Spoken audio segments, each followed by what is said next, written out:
Bonjour messieurs dames et bienvenue sur AutoZone Réunion pour l'essai de la 7e génération de la BMW Série 3. Série 3 qui sévit depuis 1975. Elle s'est vendue à 15 millions d'exemplaires. Bien évidemment aujourd'hui elle est concurrencée. Ses ventes sont cannibalisées je dirais par l'arrivée des SUV tels que le X1, X2 ou X3. Néanmoins ça reste toujours un véhicule crucial de la gamme à l'hélice. Alors au niveau du style, qu'est-ce qu'on remarque sur cette nouvelle série 3? Eh bien, un peu plus de nervure sur le capot. Et puis, on a le double haricot qui s'est encore élargi d'un seul tenant. Ce haricot mord allègrement justement sur le capot avant. On a également l'éclairage. Alors aujourd'hui avec option laser, si vous voulez voir en plein jour la nuit, c'est cette option qu'il faut choisir. On dispose également du pack M-Technique avec ce bouclier spécifique. Et puis on remarque la présence des radars pour le régulateur de vitesse actif, la conduite semi-autonome. Le profil est un peu plus épuré sur cette nouvelle série 3. Un peu moins de nervure de carrosserie. On en retrouve une sur la partie haute et une autre sur la partie basse des portières. Et puis on remarque les coques de rétroviseur biton. Et puis c'est un choix. On peut choisir cette version M-Technique avec les jantes de 19 pouces à taille basse. Pas de révolution esthétique au niveau de la poupe. On dispose quand même de ces feux tridimensionnels avec une partie supérieure qui est assombrie. Dans cette finition M-Technique, on a le tout petit béquet, très discret. Et puis ce bouclier assez massif, biton. On remarque les doubles sorties d'échappement. Une petite spécificité, c'est ces sorties d'air qui sont malheureusement là que pour le style, puisque c'est factice.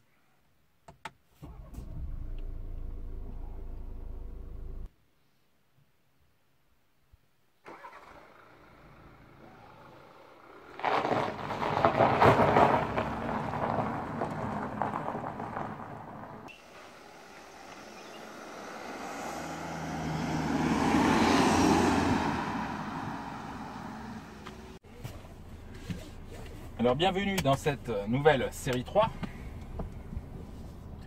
Alors on retrouve un habitacle assez classique. Néanmoins on remarque quelques nouveaux éléments comme ces nouveaux aérateurs qu'on retrouve notamment dans le BMW X5. Et puis on a des matériaux métal poli, des inserts en aluminium. Sur le haut de la planche de bord on a droit soit à du plastique moussé, du Sensatec ou du cuir.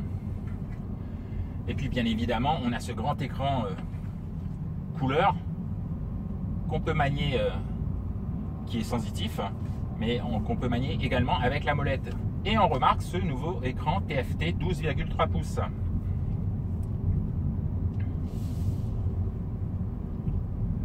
Alors malgré les 4 cm gagnés en empattement, malheureusement cette série 3 est toujours un peu juste en habitabilité aux places arrière. Ça a progressé, d'accord, mais c'est pas encore ça. C'est pas encore à un niveau satisfaisant. Donc, ce sera surtout des enfants qui seront à l'aise aux places arrière. Alors, le véhicule, il repose sur la nouvelle plateforme Clar. On gagne encore 55 kg par rapport à l'ancienne génération. Et ça profite bien évidemment aux performances, aux consommations et au comportement routier.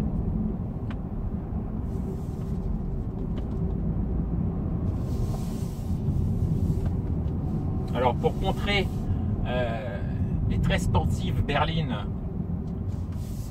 Jaguar XE ou Alfa Romeo Giulia,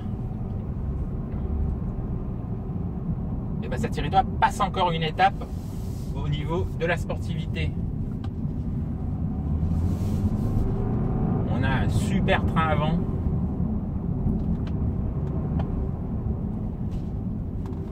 Et s'il commence à survirer, on n'a qu'à appuyer un petit peu sur l'accélérateur et puis le train arrière il fait le travail, il replace le véhicule sur la bonne trajectoire.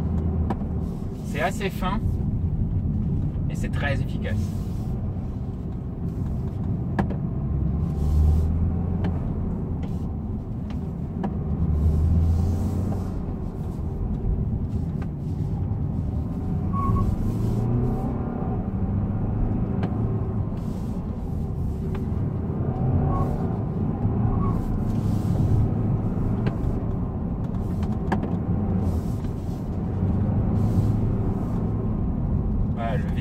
dire d'un bloc. On sent que c'est rigide, c'est bien amorti quand même. Alors même si nous aujourd'hui avec notre pack M Technique, on a des suspensions ultra fermes, des pneus à taille basse. Alors on a différentes sortes d'amortissements. Le classique, le sport comme aujourd'hui, ensuite on peut avoir des butées hydrauliques ou alors une suspension pilotée.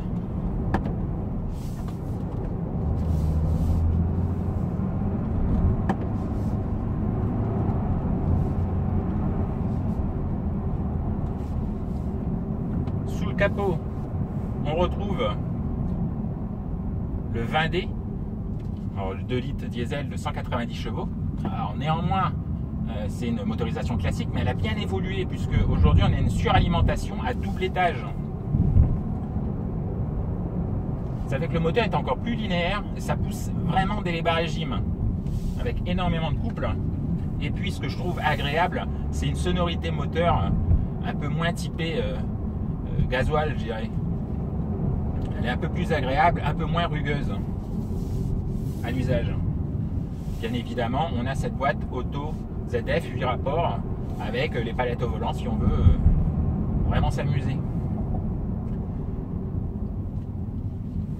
Bon, alors il y a des grandes avancées technologiques également. Elle reprend les équipements des BMW Série 7 X5 comme la commande par gestuelle, la commande vocale avec le Hey BMW, Hey BMW qu'on peut changer par une autre appellation à votre guise. Puis aujourd'hui on dispose par exemple de l'éclairage laser. On a également la conduite avec le régulateur de vitesse actif et la fonction embouteillage, donc la conduite semi-autonome. Et on peut disposer également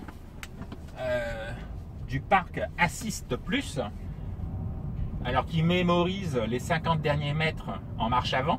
Alors si vous sortez d'un garage ou d'un parking, c'est assez compliqué, ben vous laissez le véhicule agir, c'est lui qui va faire la marche arrière tout seul, puisqu'il aura mémorisé les 50 derniers mètres.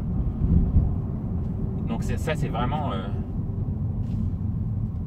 sympa, et puis ce sont des équipements inédits pour la catégorie. Alors voilà, elle n'est pas devenue parfaite cette série 3, mais elle a bien évolué au niveau du look. Et elle a l'air d'être devenue encore plus dynamique, encore plus sportive.